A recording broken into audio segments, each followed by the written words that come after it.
Hello friends, welcome to I exam B. आज हम SSC के कुछ क्वेश्चन डिस्कस करेंगे। आज का हमारा टॉपिक है बोट एंड स्ट्रीम। सबसे पहले अगर हम बात करें बोट एंड स्ट्रीम की टॉपिक की, तो सबसे पहले हमें एक बेसिक सा कॉन्सेप्ट समझना होगा। यहाँ पर जो स्पीड यूज होती है वो टू टाइप्स की स्पीड होती है। एक होती है आपकी अपस्ट्रीम स्पीड और एक होती है डाउनस्ट्रीम स्पीड। अपस्ट्रीम स्पीड क्या होती है? अगर हम बात करते हैं धारा की विपरीत दिशा में चाल, ठीक है। अगर हम बात करते हैं किसी भी, वो आपके पास ऑब्जेक्ट कुछ भी हो सकता है, ठीक है। कोई तैराक हो सकता है अगर हम बात करें, या फिर बोट के रेस्पेक्ट में भी दे सकते हैं। तो ये आपके पास धारा की विपरीत दिशा में बोट की चाल हो सकती है या फिर किसी व्यक्ति की भी हो सकती है। ऐसे ही अगर हम बात करें डाउनस्ट्रीम, डाउनस्ट्रीम क्या होती है? धारा की दिशा में व्यक्ति या बोट किसी की भी चाल। अब अगर हम बात करें इसका कॉन्सेप्ट समझें, यहाँ पर हम पर्टिकुलर स्पीड क्यों नहीं लेते हैं? तो देखिए, अगर हम बात कर रहे हैं हम ट्रेन या किसी भी उसकी बात करते हैं, किसी भी ऑब्जेक्ट की, ट्रेन की, कार की, किसी भी व्हीकल की, ठीक है, वहां पर अगर हम स्पीड की बात करें, हम खुद की रनिंग कर रहे हैं, तो उस टाइम पे अगर हम स्पीड की बात करें तो हमारे पर किसी तरीके का फोर्स नहीं है जो हमारी स्पीड को रिफ्लेक्ट करेगा। जो हमारी नेचुरल यानी ओरिजिनल स्पीड होगी वही मेंटेन रहेगी अगर हम किसी भी ऑब्जेक्ट की बात करते हैं। पर अगर हम जब बात करते हैं बोट एंड स्ट्रीम, यानी अगर हम किसके रेस्पेक्ट में, स्ट्रीम के रेस्पेक्ट में किसी भी ऑब्जेक्ट की स्पीड की बात करते हैं, तो वहां पर इफेक्ट होती है। आप खुद समझिए कि अगर हम बात करें किसी भी नदी की, ठीक है, वहां पर हम तैरने जाते हैं, तो अगर हम एक शांत जल में तैर रहे हैं, ठीक है, एक स्विमिंग पूल में, और अगर हम बात करते हैं कि एक नदी में तैरने की बात करें, तो वहां पर दोनों जगह अगर हम बात करें तो दोनों जगह हमारी स्पीड क्या होगी? डिफरेंट। उसका रीजन समझना है। उसका रीजन क्या होता है? अगर हम बात करें स्विमिंग पूल में, वहां पर पानी क्या है? बिल्कुल शांत है, मतलब उसकी कोई अपनी स्पीड नहीं है। पर अगर हम नदी की बात कर रहे हैं, ठीक है, तो वहां पर उसकी एक क्या है? अपनी पानी का एक बहाव है और अपनी एक स्पीड है। और वो स्पीड अगर हम उसी की स्पीड में अगर हम तैरते हैं, तो तैरे भी ना एक तरीके से, अगर हम बह ही जाते हैं तो वो क्या, किसकी स्पीड है? एक तरीके से पानी की, ठीक है, वाटर की, यानी धारा की, स्ट्रीम की, ठीक है। तो यहाँ पर उस चीज का इफेक्ट आता है। वहीं पर हमारे पास ये अपस्ट्रीम और डाउनस्ट्रीम होती है, ठीक है। जो हमारी एक्चुअल स्पीड है उसको हमारी क्या है? स्ट्रीम क्या है? अपनी स्पीड से रिफ्लेक्ट करती है। तो अगर हम उसी की स्पीड में बह रहे हैं तो हमारी स्पीड क्या हो जाएगी? इंक्रीज हो जाएगी। और अगर हम उसके अपोजिट हमारी स्पीड है, तो जाहिर सी बात है वो हमारे ऊपर फोर्स डालेगी, तो हमारी स्पीड क्या हो जाएगी? डिक्रीज हो जाएगी। तो आज हम बोट एंड स्ट्रीम के ही कॉन्सेप्ट पे क्वेश्चन डिस्कस करेंगे। सबसे पहला क्वेश्चन हमारा है, ए boat cover 12 kilometre upstream and 18 kilometre downstream in 3 hours, and while it covers 36 kilometer upstream and 24 kilometer downstream in 6.5 hours. What is the velocity of stream? आपसे यहाँ पर क्या दो कंडीशन दी गई है, ठीक है। एक बोट है, वो अगर अपस्ट्रीम में 12 किलोमीटर कवर करती है और अप डाउनस्ट्रीम में 18 किलोमीटर कवर करती है, तो उसे टोटल टाइम कितना लगता है? 3 आवर्स। ये कंडीशन 1 दी गई है, फर्स्ट दी गई है, फर्स्ट कंडीशन के अकॉर्डिंग, ठीक है। अगर हम बात करते हैं सेकंड कंडीशन, यहीं पर हमारे को कंपैरिजन करके बताया गया है। सेकंड कंडीशन हमारी क्या है कि अगर वही बोट 36 किलोमीटर क्या है? अपस्ट्रीम, ठीक है, अपस्ट्रीम में जाती है, और 24 किलोमीटर क्या है? डाउनस्ट्रीम में जाती है, तो उसे तब कितना टाइम लगता है? 6.5 आवर, ठीक है। तो यहां से हमसे पूछा गया है, हमें क्या बतानी है? स्पीड बतानी है, किसकी? स्ट्रीम की। यहां पर हमें दो चीजों में कंपैरिजन करके बताया गया। सबसे पहले अगर हम समझें अपस्ट्रीम और डाउनस्ट्रीम। अपस्ट्रीम मैंने आपको कहा कि अगर हम बोट की ओरिजिनल स्पीड की बात करते हैं, बोट की ओरिजिनल स्पीड हमारे पास हमने अज्यूम की x है, ठीक है, और हमने स्ट्रीम की अगर हम स्पीड की बात करें तो वो कितनी अज्यूम करें? y। तो यहां से अगर हम अपस्ट्रीम की बात करें, अपस्ट्रीम क्या होता है? धारा के विपरीत, ठीक है, ऑब्जेक्ट की स्पीड। तो अगर हम बात करें धारा के ऑब्जेक्ट, हमारे पास स्पीड फाइंड करनी है हमें ऑब्जेक्ट की, तो यहाँ पर हमारे पास बोट की अगर हम बात करें अपस्ट्रीम स्पीड, तो वो क्या होगी? x माइनस वाई, ठीक है। ये हमारे पास क्या आ जाएगी? अपस्ट्रीम स्पीड आ जाएगी, ठीक है। और ऐसे ही अगर हम बात करें डाउनस्ट्रीम स्पीड की, तो डाउनस्ट्रीम स्पीड हमारे पास क्या हो जाएगी? x प्लस वाई, ठीक है, धारा की दिशा में नाव की चाल। अब अगर हम बात करते हैं, हमारे पास सबसे फर्स्ट कंडीशन जो दी है वो 12 किलोमीटर किस पे 12 किलोमीटर कवर करता है अपस्ट्रीम में। अपस्ट्रीम में स्पीड कितनी है x माइनस वाई, क्योंकि हमने क्या एज्यूम किया है, हमने एज्यूम की है बोट की स्पीड कितनी है, speed of boat, speed of boat कितनी है x, ठीक है। और अगर हमने स्पीड ऑफ स्ट्रीम, ठीक है, तो वो कितनी है y। तो यहां से हमारे पास अपस्ट्रीम स्पीड आई है x माइनस वाई और डाउनस्ट्रीम स्पीड आई है x प्लस वाई, ठीक है।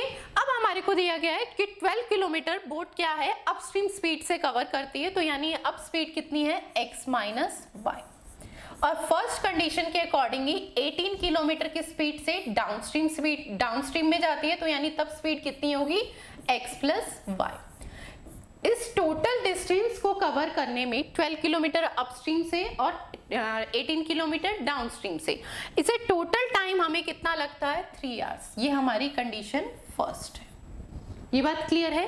और सेकंड कंडीशन के अकॉर्डिंग क्या कहा है, 36 किलोमीटर की स्पीड से, तो 36 किलोमीटर अपस्ट्रीम से यानी स्पीड क्या होगी x माइनस वाई, ठीक है। एंड 24 किलोमीटर की स्पीड से डाउनस्ट्रीम स्पीड से, तो यानी x प्लस वाई। हमने क्या किया है, डिस्टेंस अपॉन में क्या है हमारे पास स्पीड, डिस्टेंस अपॉन में स्पीड हमारे पास क्या होता है टाइम बराबर, ठीक है। और हमने वो टाइम के इक्वल ही रखा है, ठीक है। हमारे पास क्या थी, डिस्टेंस पहले थी 12 अपॉन में स्पीड किया हमने, ठीक है। तो डिस्टेंस अपॉन में स्पीड हमारे पास क्या होती है टाइम, और हमने उसको इसके टाइम के इक्वल ही रखा है। हमें टोटल टाइम दिया है दोनों डिस्टेंस को कवर करने में कितना है 3 आवर्स, तो हमने उसके इक्वल रख दिया है।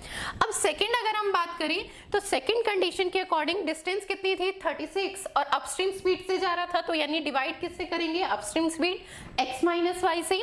सेकंड उसी कंडीशन के अकॉर्डिंग 24 किलोमीटर डाउनस्ट्रीम स्पीड से, तो x प्लस वाई 24 अपॉन में। और कितना टाइम लगता है अगर टोटल हम बात करें इसमें, तो उसे लगता है 6.5 आवर, ठीक है। डायरेक्टली यही लिख रही हूं, ये हमारी कंडीशन 2 है। अब अगर हम बात करें कंडीशन 1 और कंडीशन 2, हमसे सबसे पहले यहाँ पे पूछा क्या जा रहा है, हमें फाइंड करनी है स्पीड ऑफ स्ट्रीम या वेलोसिटी ऑफ स्ट्रीम। हमें y की वैल्यू फाइंड करनी है, हमें y की वैल्यू फाइंड करनी है, तो जाहिर सी बात है हमारे पास xy की वैल्यू हमें फाइंड करनी है। एक तरीके से x की आ जाए तो y की फाइंड कर लेंगे, तो हमें एक्चुअल में जो फाइंड करनी है वो यही y की वैल्यू फाइंड करनी है। तो अगर हम यहाँ दोनों इक्वेशन में देखें तो दोनों इक्वेशन में काफी हद तक सिमिलरिटी है, पर वैल्यू में सिमिलर नहीं है। तो हमें उसे क्या करना पड़ेगा, उसकी वैल्यू को ऐसा सिमिलर या वैल्यू को ऐसे कैलकुलेट करना पड़ेगा ताकि कुछ ना कुछ वैल्यू हमारी क्या हो जाए मिनिमाइज। तो इसके लिए हम क्या करेंगे, या फर्स्ट इक्वेशन में किसी भी ऐसे नंबर से मल्टीप्लाई कराएंगे कि हमारा फर्स्ट और सेकंड इक्वेशन का कोई पार्ट इक्वल हो जाए, ताकि वो जब हम दोनों इक्वेशन को सब्ट्रैक्ट करें तो कहीं ना कहीं हमारी वैल्यू क्या हो जाए मिनिमाइज हो जाए। तो उसके लिए हम ये देखेंगे या तो हम फर्स्ट पार्ट को इक्वल बना लें इसके, या सेकंड पार्ट को इक्वल बना ले। वो हमारी चॉइस होती है कि हमारे कैलकुलेशन हमें किस पॉइंट ऑफ व्यू से देखनी है और कैसे करनी है, ठीक है। अब अगर हम बात करें फर्स्ट पार्ट को अगर मैं इक्वल करती हूँ तो हम इस इक्वेशन को किससे मल्टीप्लाई कराएंगे 3 से मल्टीप्लाई कराऊंगी, तो ये वैल्यू कितनी हो जाएगी 36। अलग से लिखने की जरूरत नहीं है, डायरेक्ट यहीं पर हम इसे कैंसिल आउट कर देंगे। तो 36 होते ही और सब्ट्रैक्ट कर रहे हैं तो ये वैल्यू क्या हो जाएगी कैंसिल आउट, ठीक है। और यहाँ पर रिमेनिंग में हमने सब्ट्रैक्शन का साइन लगा दिया। अब अगर हम बात करें 18 की मैं 3 से मल्टीप्लाई कराऊंगी तो कितना आएगा 54, ठीक है। 54 में से अगर हम बात करें ये वैल्यू हो जाएगी 54 अपॉन में x प्लस वाई, और ये वैल्यू आपके पास है 24 अपॉन में x प्लस वाई। दोनों वैल्यू जाहिर सी बात है एक ही फॉर्म में है, तो ये दोनों वैल्यू सब्ट्रैक्ट हो जाएगी। 54 में से 24 सब्ट्रैक्ट करेंगे तो कितना आएगा 30, ठीक है। 30 अपॉन में x प्लस वाई। और यहाँ पर अगर मैं बात करती हूँ 3 से मल्टीप्लाई होगी तो 3 3 जा 9 आवर्स।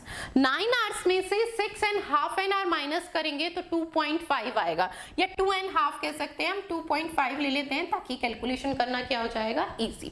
तो यहाँ से हमारे पास x प्लस वाई की वैल्यू आ जाएगी, ठीक है, 30 अपॉन में 2.5, ठीक है। अब इसे आपको डिवाइड करना है तो इसके लिए सबसे बेस्ट मेथड होता है 2.5 की अगर मैं 4 से कराती हूँ तो 10 आएगा और यहाँ 30 है, तो जाहिर सी बात है 3 टाइम्स है, और अगर हम देखें तो 10 कितने टाइम्स डिवाइड हो रहा है 4, तो कितना आ जाएगा 12। तो x प्लस वाई की वैल्यू हमारे पास क्या आ जाएगी 12, ठीक है। उसी वैल्यू को हम क्या कर देंगे, x प्लस वाई की वैल्यू हमारे पास 12 है, किसी भी एक इक्वेशन में पुट कर देंगे, ठीक है, और उस वहीं से हम सेकंड वैल्यू फाइंड कर लेंगे। अगर हम फर्स्ट इक्वेशन में ही से पुट करते तो देखिए, अगर हम फर्स्ट इक्वेशन में सिंपल फर्स्ट इक्वेशन को लेते हैं जब हमने 3 से मल्टीप्लाई नहीं किया था, ठीक है, हमारे पास x प्लस वाई की वैल्यू कितनी आई है 12 यहाँ पुट करूंगी तो ये 1.5 आएगा, 18 डिवाइडेड बाय 12 तो कितना आएगा 1.5, और इस 1.5 को जब हम 3 के इक्वल साइड लेके जाएंगे तो 3 में से मैं सब्ट्रैक्ट करूंगी 1.5 तो कितना आएगा 1.5। तो यहां से अगर हम कैलकुलेशन देखें तो 12 अपॉन में x माइनस वाई इक्वल में कितना आ जाएगा 1.5। तो यहां से x माइनस वाई की वैल्यू कितनी आ जाएगी 12 अपॉन में 1.5। अब इसे सॉल्व करने के लिए देखिए 1.5 का अगर मैं डबल करती हूँ तो 3 आता है, ठीक है, पर यहाँ पर आपके पास 3 का मल्टीपल अगर हम देखें 12 के रिस्पेक्ट में तो क्या है 4 टाइम्स, तो कितना आ जाएगा x माइनस वाई की वैल्यू आपके पास कितनी आ जाएगी 8 आ जाएगी, ठीक है। तो यहाँ से हमारे पास x प्लस वाई और x माइनस वाई की वैल्यू आ गई है, ठीक है। x प्लस वाई की वैल्यू हमारे पास कितनी है 12, उसे पुट कर देंगे, दोनों इक्वेशन को सॉल्व करेंगे तो हमारी वैल्यू आ जाएगी y की, ठीक है। इसे सब्ट्रैक्ट कर देते हैं या फिर आप एडिशन कर लीजिए, दोनों इक्वेशन को अगर हम ऐड करते हैं तो y से y कैंसिल हो जाएगा, 2x बराबर आपके पास हो जाएगा 20, x की वैल्यू कितनी आ जाएगी 10। अब यहाँ पर देखिए x की वैल्यू अगर हमारे पास 10 है और x प्लस वाई 12 है तो जाहिर सी बात है y की वैल्यू कितनी होगी 2, और सेकंड कंडीशन में भी रख सकते हैं, x की वैल्यू अगर मैं 10 रखती हूँ 10 माइनस वाई और इक्वल में 8 है तो जाहिर सी बात है जब ये 8 इक्वल की राइट साइड लेफ्ट साइड आएगा तो y की वैल्यू कितनी आएगी 2। तो हमारे पास y की वैल्यू कितनी आ गई 2, और ये किस यूनिट में आएगी किलोमीटर पर आवर में, ठीक है। तो आपके पास आपको फाइंड करनी थी वेलोसिटी ऑफ स्ट्रीम, और वेलोसिटी ऑफ स्ट्रीम आपके पास कितना आ गया 2 किलोमीटर पर आवर। चलिए नेक्स्ट क्वेश्चन देखते हैं।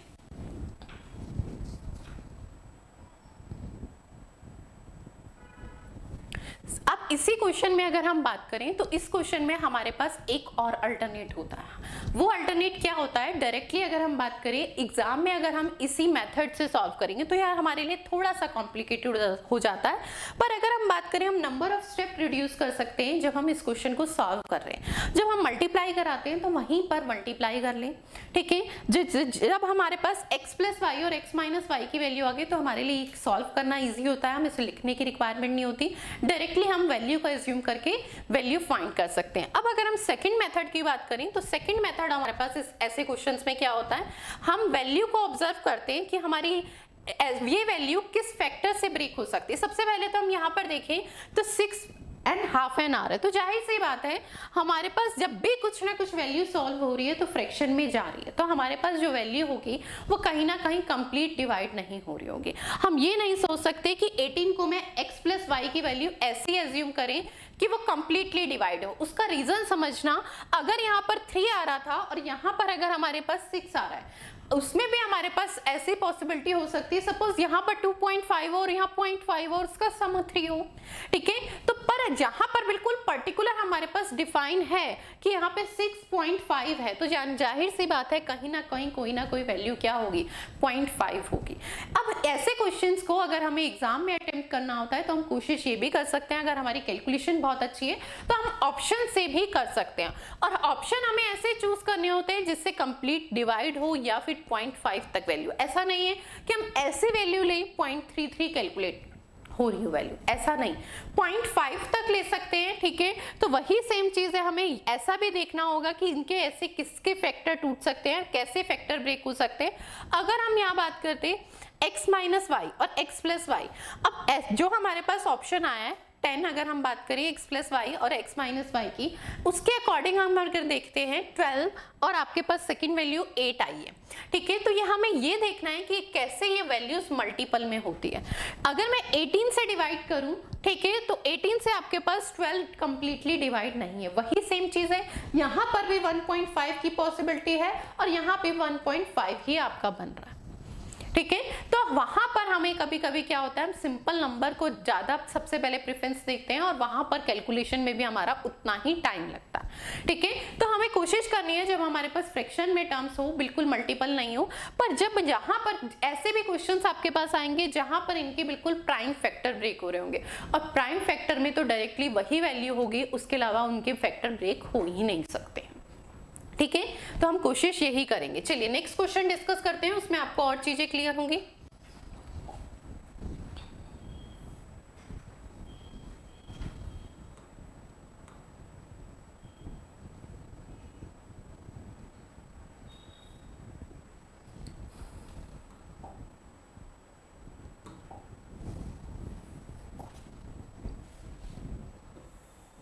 नेक्स्ट क्वेश्चन है, ए boat running upstream take 8 hours and 48 minutes to cover a certain distance, and while it takes 4 hours to cover same distance running downstream।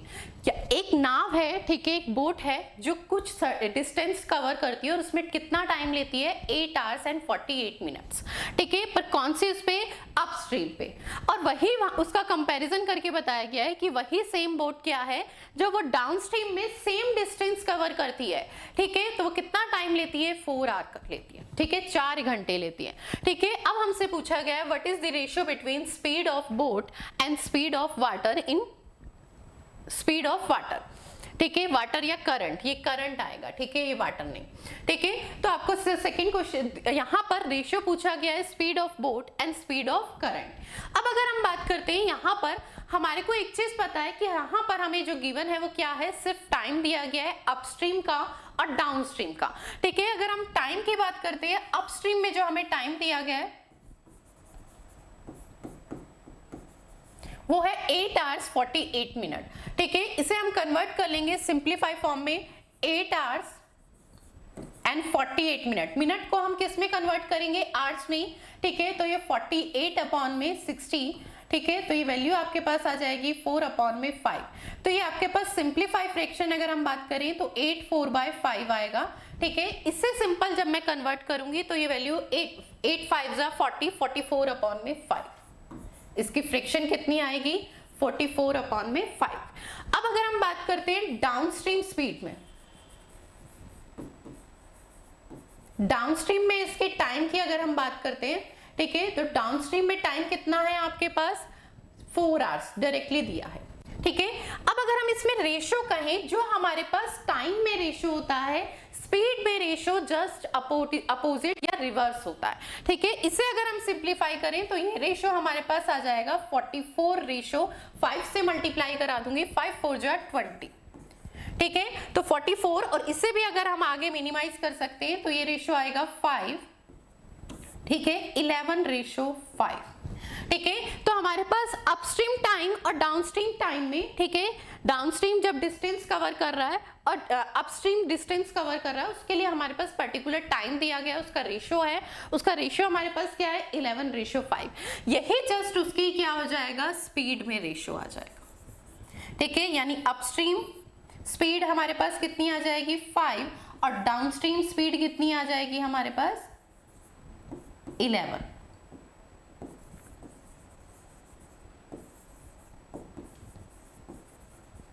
ठीक है, upstream speed कितनी आ गई हमारे पास, 5, ratio आया इनका कितना, 5 और उनकी 11। अब अगर हम बात करें तो हमारे पास अपस्ट्रीम स्पीड क्या होती है और डाउनस्ट्रीम स्पीड क्या होती है।